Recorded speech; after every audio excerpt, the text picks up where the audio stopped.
Ya, shalom. Shalom. Shalom Bapak Ibu Saudara, teman-teman KGC dimanapun berada. Puji Tuhan, malam hari ini kita akan take blessing spesial KGC dengan tema yang menarik tentunya. Untuk itu sebelum kita mulai bincang-bincang spesial malam hari ini, kita menyembah Tuhan. Kita nyanyikan satu lagu pujian. Haleluya.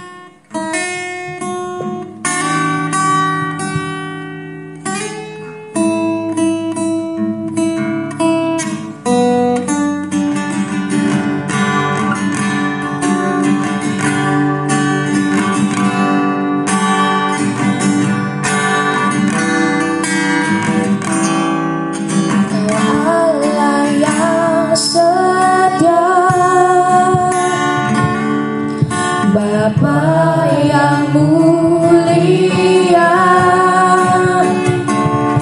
kasih-Mu besar Tuhan, Kau pulihkan hidupku, Kaulah harapanku, Kaulah harapanku.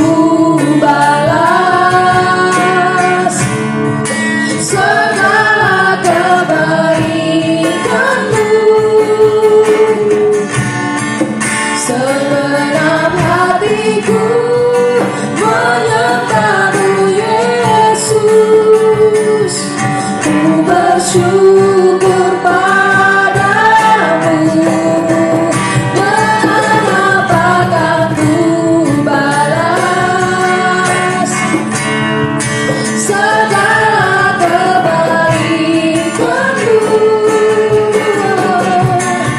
Segenap hatiku menyembah-Mu Yesus, ku bersyukur padamu.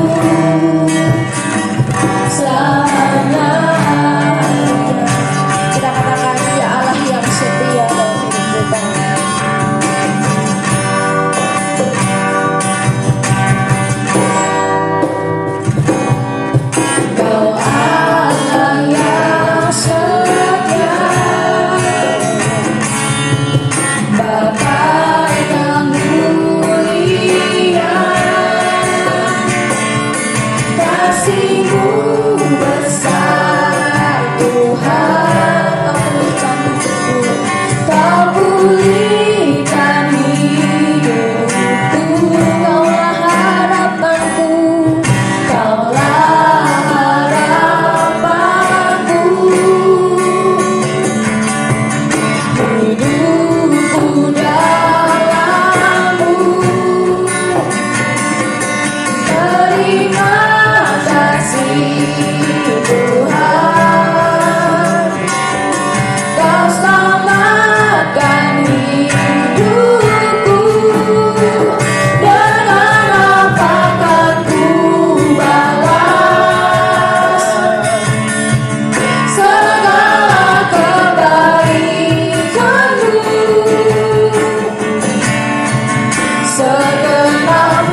kasih Tuhan, kami mengucap syukur untuk malam hari ini. Ya Tuhan, berikan bagi kami ya Tuhan Yesus, malam hari ini kami akan berbincang-bincang santai bersama ya Tuhan. Kiranya Tuhan menyertai kami semua Tuhan Yesus, berkati siapapun juga Tuhan, Bapak Ibu Saudara, bahkan teman-teman KGC yang menyaksikan ibadah online KGC ya Tuhan Yesus pada malam hari ini. Tuhan, dimanapun mereka berada, Engkau memberkati Tuhan. Terima kasih Tuhan Yesus, hanya dalam nama kami berdoa. Haleluya, amin. Puji Tuhan, Shalom Bapak Ibu Saudara yang dikasihi oleh Tuhan, anak-anak muda Kristen dimanapun berada. Ya, Shalom juga anak muda. Shalom. Ya, kembali lagi pada malam ini kita adakan talk show bincang-bincang santai sama anak muda di KGC GBI Rock Ruteng. Dan saya sendiri akan jadi MC. Nama saya Sevin Sitorus, dan mungkin ini anak-anak muda yang ada KGC di GBI Rock Ruteng. Dan untuk itu tema yang akan kita usung pada malam hari ini adalah mengasihi Tuhan. Dan sudah ada bersama-sama dengan kita Bapak Pendeta Yunus John Maxtimu. Selamat malam Bapak. Malam Yosi, malam anak-anak. Malam. Ya, bagaimana kabarnya Bapak? Puji Tuhan baik. Puji Tuhan baik. Ini anak mudanya gimana kabarnya? Puji Tuhan baik. Puji Tuhan baik. Oke. Malam ini kita angkat tema tentang mengasihi Tuhan. Ya, mengasihi Tuhan ada di Matius 22 ayat 37. Tema kita malam hari ini, mungkin kita boleh sama-sama mengucapkannya, membacakannya. Anak muda juga boleh bareng-bareng kita baca di Matius 22 ayat 37. Yang sudah dapat katakan amin. Amin. Oke. Kita baca sama-sama. Matius 22 ayat 37. 1, 2, 3. Jawab Yesus kepadanya, kasihilah Tuhan Allahmu dengan segenap hatimu, dan dengan segenap jiwamu, dan dengan segenap akal budimu. Ya, Bapak Pendeta, hari ini tema kita diangkat dari itu Matius 22 ayat 37. Mungkin langsung saja ke pertanyaan pertama tentang mengasihi Tuhan. Pertanyaan paling mendasar sih, anak-anak muda pasti sering dengar love atau kasih gitu ya Bapak Pendeta. Mungkin saya mau tanya dulu ke anak-anak muda Bapak Pendeta, menurut anak-anak muda KGC GBI Rock Ruteng tentang kasih itu apa sih? Ya, mungkin saya boleh tunjuk langsung ya Liva. Menurut Liva kasih itu? Ya, kalau menurut saya sih kasih itu universal, tapi kalau tema kita tentang mengasihi Tuhan, intinya kasih itu taat dan mau ikut aturan apa yang Tuhan inginkan dalam hidup kita. Itu sih. Oke, itu tadi pandangan dari Liva. Mungkin Bapak Pendeta saya serahkan ke Bapak. Bagaimana menurut Bapak Pendeta kasih itu seperti apa? Kasih itu sebenarnya pribadi, yaitu Yesus itu sendiri. Dia bukan Allah yang biasa-biasa, tapi dia itu kasih. Nah, kalau Yosi tadi bertanya, kemudian Liva jawab bahwa kasih itu universal. Karena kita bicara tentang mengasihi Tuhan, maka ini adalah ekspresi daripada ciptaan kepada Sang Pencipta. Jadi Tuhan itu yang menciptakan kita, dan respon kita, respek kita kepada Dia adalah kita mengasihi. Sehingga di dalam Matius 22 tadi dia bilang kasih Tuhan dengan segenap hati, segenap jiwa, segenap akal budi kita. Artinya melibatkan 3 dimensi manusia, yaitu manusia jiwa, manusia roh, dan juga manusia fisikal, tubuh ini. Artinya bahwa tidak ada yang bisa kita buat yang paling bagus, yang paling hebat, yang paling dahsyat untuk Dia yang menciptakan kita, selain kita memberi kasih yang paling utuh kepada Dia. Kira-kira itu Yosi. Jadi kalau bicara tentang mengasihi Tuhan adalah ekspresi dari ciptaan kepada Sang Pencipta. Ekspresinya apa? Ekspresinya adalah hatinya, jiwanya, kemudian segenap akal budinya itu dipakai untuk memprioritas Tuhan di atas segala-galanya. Demikian. Ya, sangat memberkati sekali. Tadi saya akhirnya dapat bahwa kasih itu adalah ekspresi ciptaan kepada Sang Pencipta, dan nggak ada yang bisa kita lakukan gitu sebagai ciptaan untuk mengasihi Tuhan gitu ya, kecuali memberi kasih yang paling utuh itu tadi. Ya, terima kasih Bapak Pendeta atas jawabannya. Dan pertanyaan berikutnya ini masih tentang kasih juga. Jadi tadi sempat disinggung juga bahwa kita mengasihi Tuhan dengan utuh, dengan perkataan kita, dengan akal budi kita tadi ya Bapak Pendeta. Mungkin di Matius 22 ayat 37 tadi kita sama-sama udah baca. Jadi langsung aja ke pertanyaan berikutnya. Mengasihi Tuhan dengan segenap hati, dengan segenap jiwa, dengan segenap akal budi. Saya mau tanya dulu ini Kak Gisi dulu ya. Anak muda ini, menurut kalian nih, mengasihi Tuhan dengan segenap hati, dengan segenap jiwa, dan dengan segenap akal budi itu seperti apa? Mungkin saya mau tanya Merlin. Ya, kalau menurut saya mengasihi Tuhan dengan segenap hati, kemudian segenap jiwa dan segenap akal budi itu ya mengasihi dengan sepenuhnya. Jadi tidak setengah-setengah. Jadi apa yang kita punya dalam diri kita itu kita berikan untuk Tuhan. Kalau mengasihi Tuhan dengan segenap akal budi berarti pikiran kita, kemudian apa yang menjadi tindakan kita, semuanya itu kita hanya untuk memuliakan nama Tuhan, hanya untuk mengasihi Tuhan. Jadi fokus kita ya untuk mengasihi Tuhan sepenuhnya. Jadi kita tidak memberikan yang setengah-setengah, tapi kita memberikan seluruh dari kehidupan kita gitu. Jadi baik pikiran kita, tindakan kita sepenuhnya itu fokusnya kepada Tuhan. Jadi kalau menurut saya seperti itu. Oke, saya butuh jawaban lagi mungkin ya dari Olive mungkin. Pandangan Olive seperti apa mengasihi Tuhan? Mengasihi Tuhan dengan segenap hati, jiwa dan akal budi. Ya, memberikan semuanya seperti hati kita berikan kepada Tuhan, bahwa Tuhan biar Tuhan yang pakai hati kita, biarlah Tuhan berkuasa atas hati kita sehingga apapun yang kita rasakan di dunia ini Tuhan yang pegang. Ya, hampir juga sama tadi ya, dengan sepenuh, dengan utuh begitu. Ya mungkin kita butuh pandangan Bapak Pendeta, menurut Bapak Pendeta seperti apa mengasihi Tuhan? Mengasihi Tuhan itu adalah kita melakukan setiap perintah yang Tuhan berikan lewat firman-Nya. Melakukan, mentaati, kemudian melakukan setiap apa yang Dia perintahkan. Jadi perintah-perintah Tuhan dan kehendak Tuhan itu, misalnya kita ini anak-anak muda nih, kita setiap hari baca firman Tuhan atau dengar khotbah, ataupun saudara browsing di internet terus temukan artikel-artikel yang mengupas satu hal tentang anak-anak muda misalnya. Kemudian kalian dapat di situ mungkin satu perintah Tuhan bahwa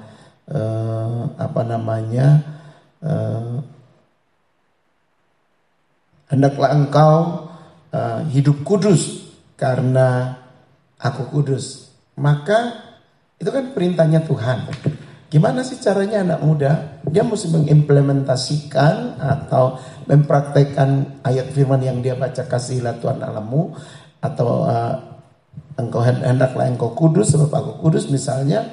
Itu di dalam kehidupan setiap hari, dalam perkataan yang keluar itu bukan kata-kata cemooh, bukan kata-kata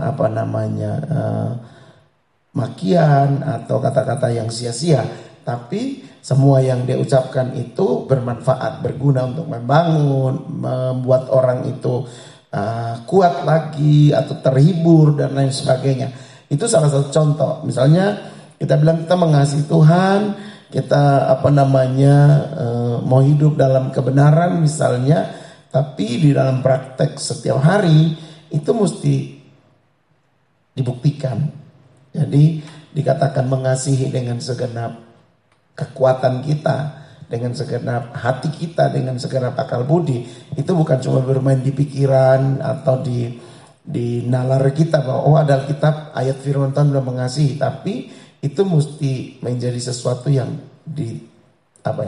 dipraktekkan atau dilaksanakan di dalam hidup kita. Jadi kalau bilang kita mengasihi Tuhan, maka engkau mesti melakukan semua perintah-perintahnya dan semua apa yang Dia katakan sama kita lewat firman Tuhan. Nah, ada orang ayat firman Tuhan dalam Timotius tidak bilang, jangan ada seorang pun menganggap engkau rendah karena engkau muda, betul. Tapi jadilah teladan. Nah, waktu kita berusaha menjadi teladan, itu kan sangat berhubungan dengan bagaimana caranya kamu mengimplementasi semua yang kamu dengar, ya kan? Yang kamu baca, yang kamu dengar di tiap-tiap minggu, di dalam komsel kalian KGC misalnya, atau apapun itu menjadi perbendaharaan di dalam hidup kita. Itu mesti untuk menjadi teladan. Maka apa yang kita baca, apa yang kita dengar, apa yang kita lihat, itu mesti menjadi implementasi dalam hidup kita atau dipraktekkan, lebih cocok itu dipraktekkan di dalam keseharian kita. Maka itu sudah merupakan satu bagian daripada wujud kita mengasihi Tuhan. Kira-kira begitu, Yosi.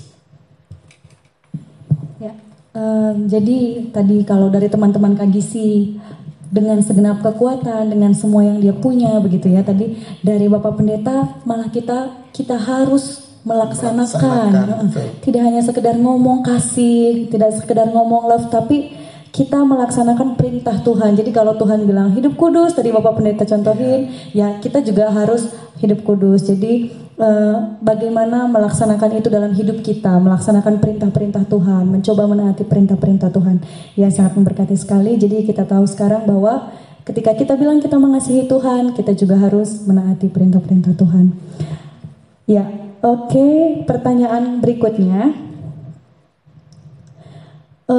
Apakah ada hambatan yang paling sering ditemui atau dialami nih ketika mengasihi Tuhan? Mungkin tadi kita sama-sama udah tahu bahwa mengasihi Tuhan itu kita menaati perintah Tuhan. Nah, dari KGC nih, dari KGC tadi saya belum tanya Ones nih. Apa hambatan yang mungkin paling sering anak muda alami ketika mengasihi Tuhan dengan segenap hati, dengan segenap jiwa, dengan segenap akal budi? Kalau saya, hambatan yang paling utama itu godaan. Nah, kalau kita ingin mengasihi Tuhan, pasti ada saja godaan-godaan yang muncul menguji kita apakah kita betul-betul mengasihi Tuhan atau tidak. Nah, kalau dari saya itu godaan gitu tadi ya. Nah, saya tanya ulang nih karena udah habis. Ya, saya nanya lagi nih. Kalau dari Ones tadi godaan, mungkin saya pengen tahu dari Merlin. Dari Merlin seperti apa? Iya, kalau tadi Ones bilang godaan itu kan luas, ada banyak. Jadi salah satu godaannya ya ini.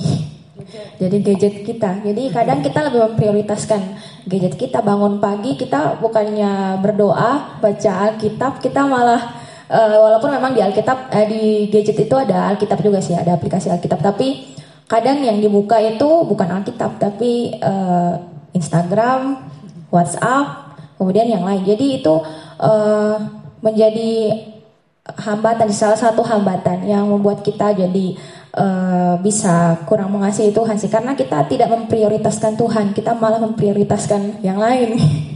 Ya, gadget ini bisa ada Android ini, HP ini, ya itu sih menurut saya. Ya, hambatan sekali itu ya, gadget ya Merlin. Oke, dari Merlin itu tadi contoh godaannya adalah gadget. Mungkin dari Liva, ya godaan apa sih yang paling sering anak muda alami gitu ketika mau mengasihi Tuhan?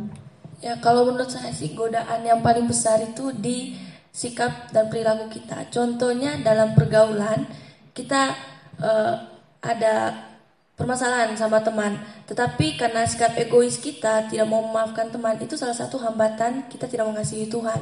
Karena apa? Saya masih ingat loh ayat firman Tuhan, siapa mengasihi samanya berarti ia mengasihi aku juga, seperti itu. Jadi dari sikap gitu ya, egois tidak mau memaafkan, itu tadi pandangan Liva. Bahwa kalau kita mengasihi sama kita, berarti kita mengasihi Tuhan, begitu ya.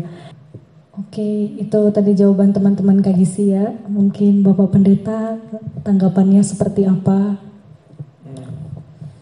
Sebenarnya penghambat orang tidak bisa mengasihi Tuhan dengan sepenuh hati itu adalah dosa. Ya kan? Kalau kita perhatikan di dalam ayat firman Tuhan, Mazmur bilang begini, kita diperanakan atau dilahirkan itu sudah di dalam dosa. Mazmur 51 ayat 7. Minta tolong satu orang baca Mazmur 51 ayat 7. Ya, Mazmur 51 ayat 7. Sesungguhnya dalam kesalahan aku diperanakan, dalam dosa aku dikandung ibuku. Ya, jadi di dalam dosa kita, di dalam kesalahan sesungguhnya kita diperanakan, di dalam dosa kita dikandung oleh ibu kita. Artinya bahwa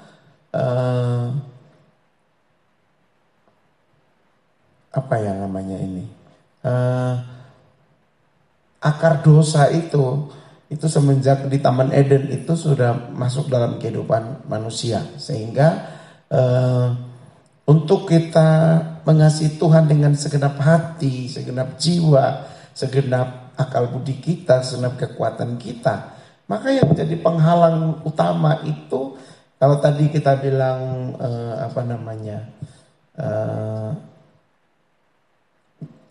HP atau gadget ini, atau apalagi Ones tadi bilang apa ya, itu semua tuh cuman buah daripada dosa. Sebenarnya dosa itu yang menjadi penghalang utama. Kita tidak bisa mengasihi Tuhan. Bagaimana mungkin kalau kita mau mengasihi Tuhan dengan keadaan keberdosaan? Misalnya, oleh karena itu kita butuh kasih Tuhan untuk menebus, menghapus kita punya dosa, mengampuni dosa kita, supaya kita bisa layak mengasihi Dia dengan sepenuh hati dan dengan sepenuh jiwa.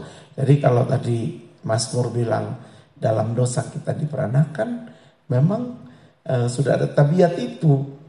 Nah ini kata tabiat ini, tabiat dosa itu sudah diwarisin dari nenek moyang kita, dari Adam dan Hawa, sehingga kita lebih cenderung untuk melakukan dosa ketimbang melakukan kasih, betul, atau melakukan firman Tuhan. Nah oleh karena itu kalau tanya tentang penghambat utama, maka sebagai hamba Tuhan saya bilang dosa. Nah oleh karena itu, apa itu dosa? Dosa itu sebenarnya menyimpang atau meleset dari tujuan Tuhan. Jadi dosa itu bahasanya itu hamartia. Hamartia artinya tidak tepat sasaran, meleset. Nah, meleset itu artinya Tuhan bilang A, kita bilang B. Tuhan bilang hitam, kita bilang abu-abu. Jadi selalu tidak sinkron antara apa yang kita lihat dengan apa yang Tuhan ucapkan. Nah, oleh karena itu kita sangat membutuhkan Yesus yang adalah kasih untuk supaya membuat kita bisa keluar dari halangan yang paling besar yang tadi saya sebut itu adalah dosa. Kira-kira itu dulu Yosi. Ya baik, jadi seperti yang dikatakan Bapak Pendeta, hambatan utama dalam mengasihi Tuhan dengan segenap hati, dengan segenap jiwa dan segenap akal budi adalah dosa tadi. Ya, dosa itu apa? Tadi Bapak Pendeta juga menyebutkan bahwa ketidaksesuaian dengan apa yang Tuhan katakan, gitu tadi ya. Sekarang pertanyaan berikutnya. Ini untuk teman-teman KGC dulu. Adakah contoh tokoh Alkitab yang mengasihi Tuhan dengan segenap hati, segenap jiwa, dan segenap akal budi? Ya, mungkin Kak Merlin dulu.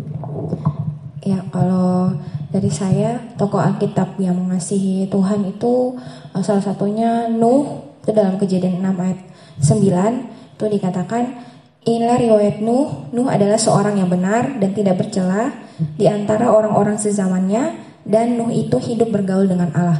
Kalau dikatakan hidup bergaul dengan Allah, artinya dia sangat dekat dan pastinya dia terus-menerus kontak dengan Allah. Apapun yang dilakukan, dia menyertakan Allah. Jadi kalau menurut saya, kalau misalkan kita selalu kontak, maka pasti kita mengasihi orang itu. Tidak mungkin kita selalu kontak dengan orang yang tidak kita kasihi. Jadi menurut saya Nuh itu salah satu contoh orang yang mengasihi Allah karena dia hidup dikatakan sampai bergaul dengan Allah. Artinya dia sangat dekat hubungannya dengan Allah. Seperti itu. Ya, contoh dari Kakak Merlin, Nuh tadi karena jelas di ayat 6 di Kejadian 6 ayat 9 itu hidup bergaul dekat gitu ya Kak Merlin ya. Oke, mungkin satu lagi Kak Ones mungkin.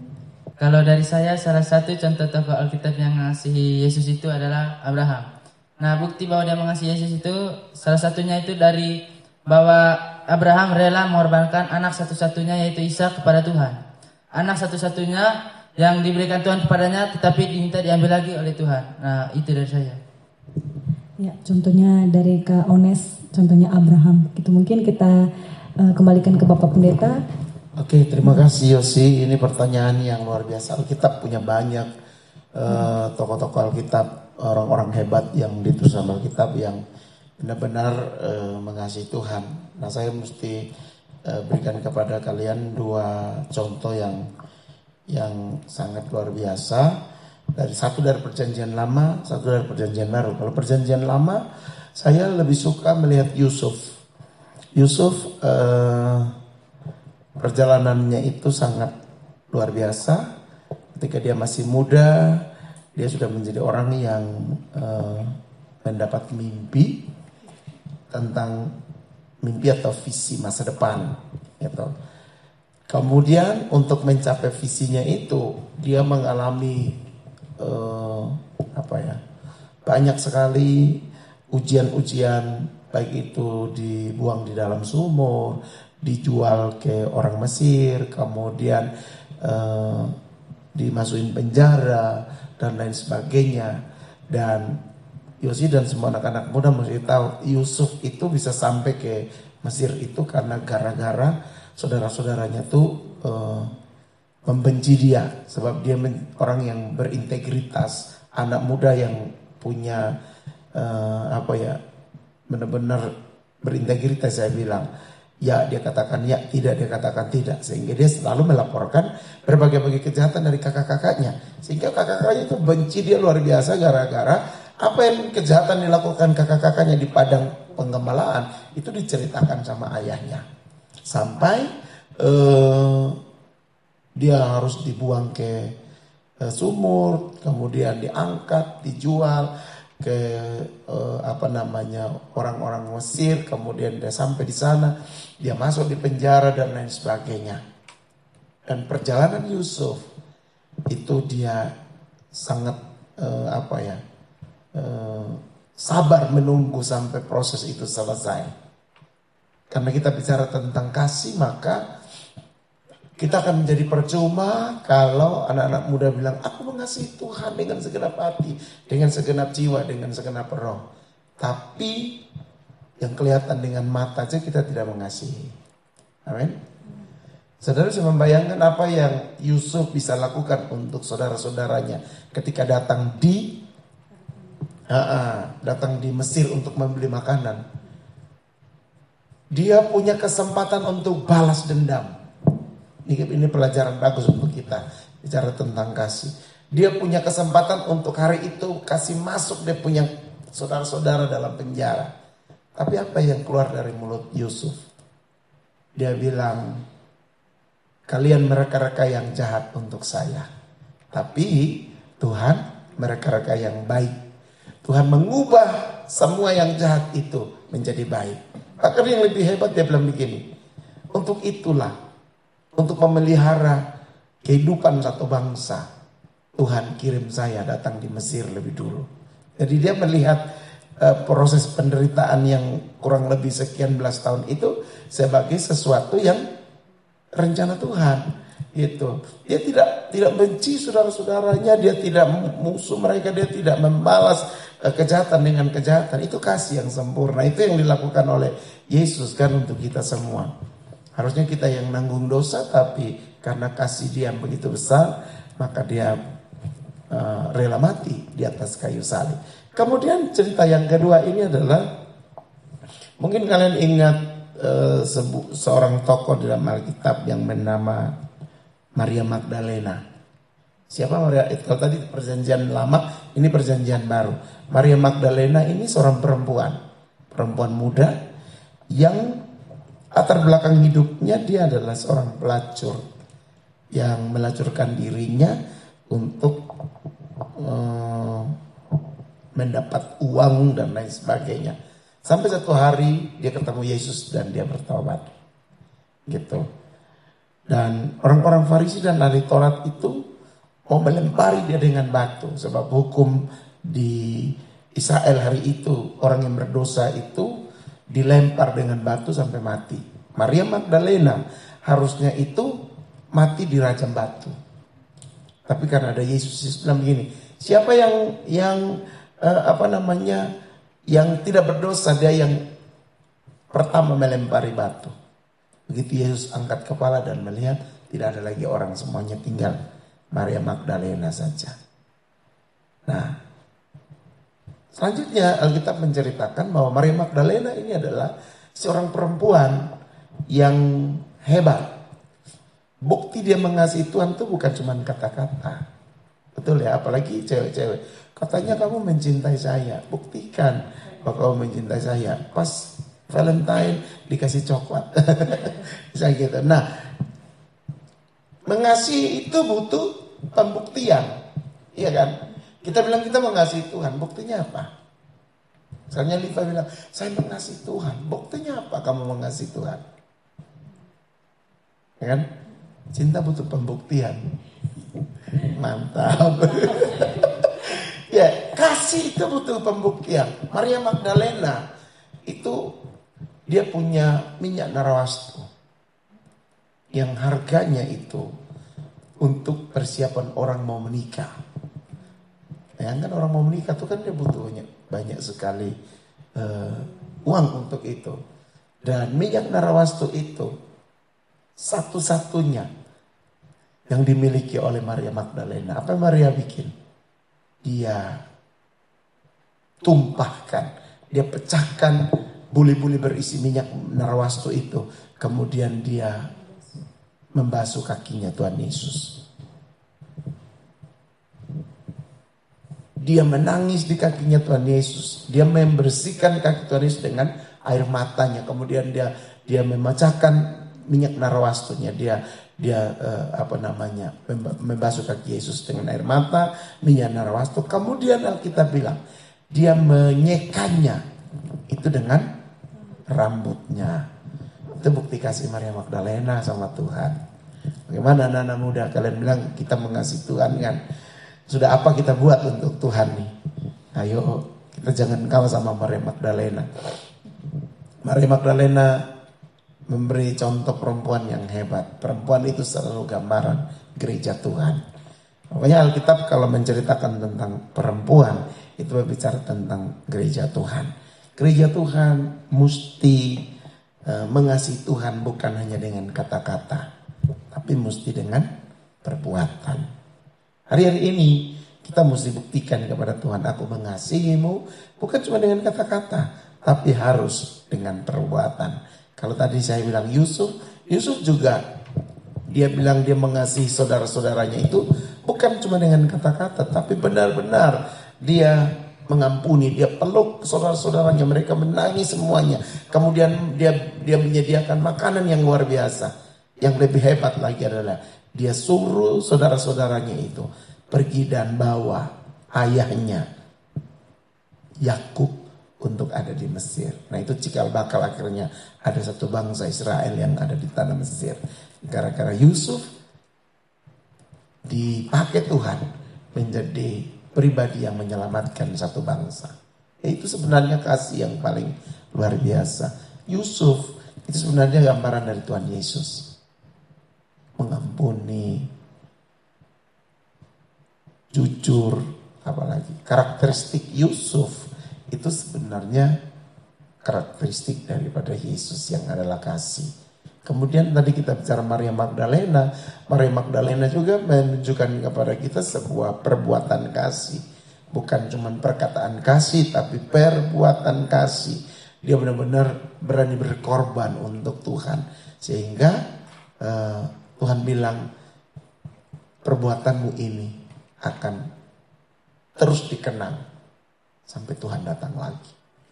Jadi itulah kira-kira Yosi contoh tokoh Alkitab yang menunjukkan kasih yang sejati, yang luar biasa kepada Tuhan.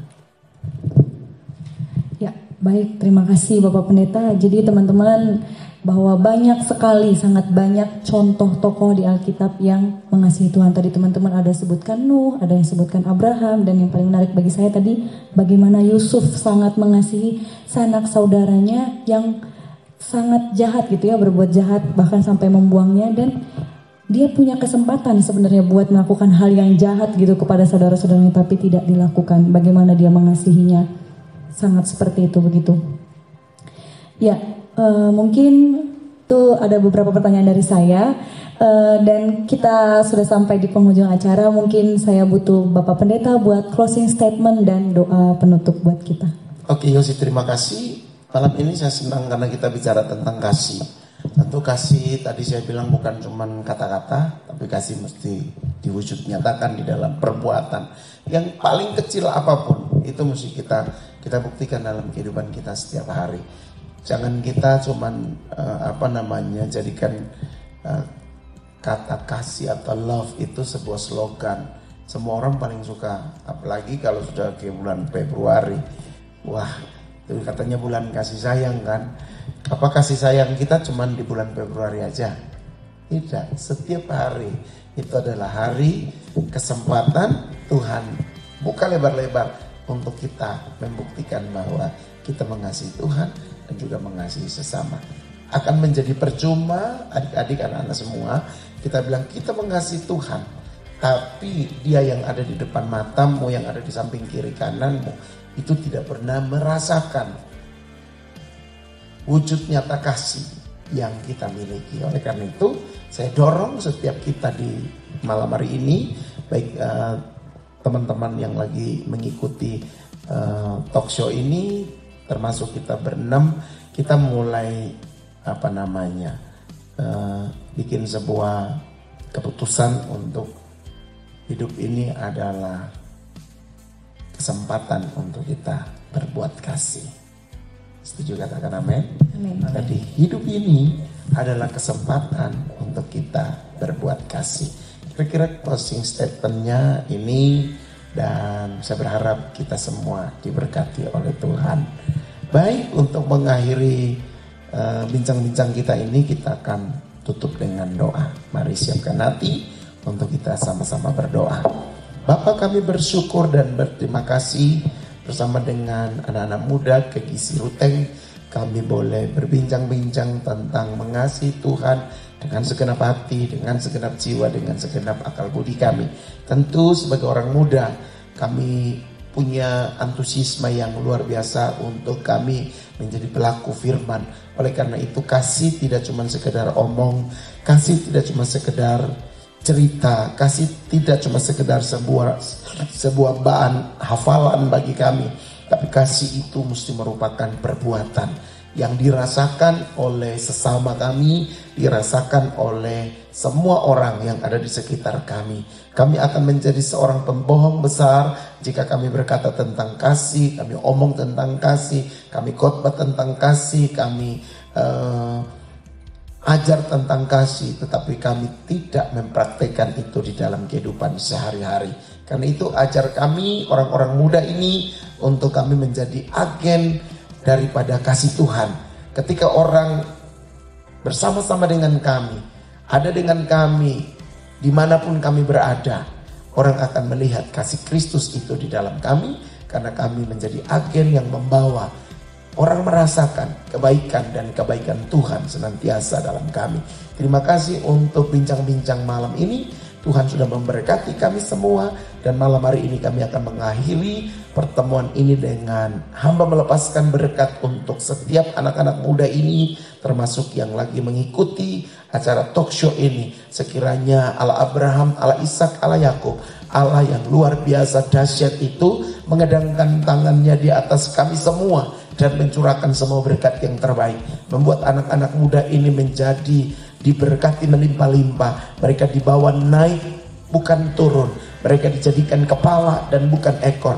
Cita-cita mereka menjadi tercapai karena Tuhan bersama-sama dengan orang-orang muda ini. Oleh karena itu biar malam hari ini anugerah kasih sayang yang berasal dari Bapa di sorga, penyertaan dengan kuat kuasa Yesus Kristus Tuhan, serta persekutuan di dalam Roh Kudus tinggal tetap menyertai, menolong,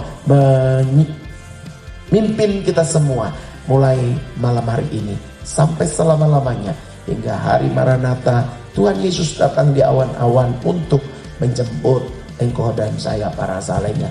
Berkat terbaik ini terimalah bersama-sama hanya di dalam nama Bapa, Putra dan Roh Kudus, yaitu di dalam nama Tuhan Yesus Kristus. Yang percaya dan diberkati Tuhan, sama-sama kita katakan amin. Shalom, selamat malam, Tuhan memberkati. Shalom. Tuhan memberkati.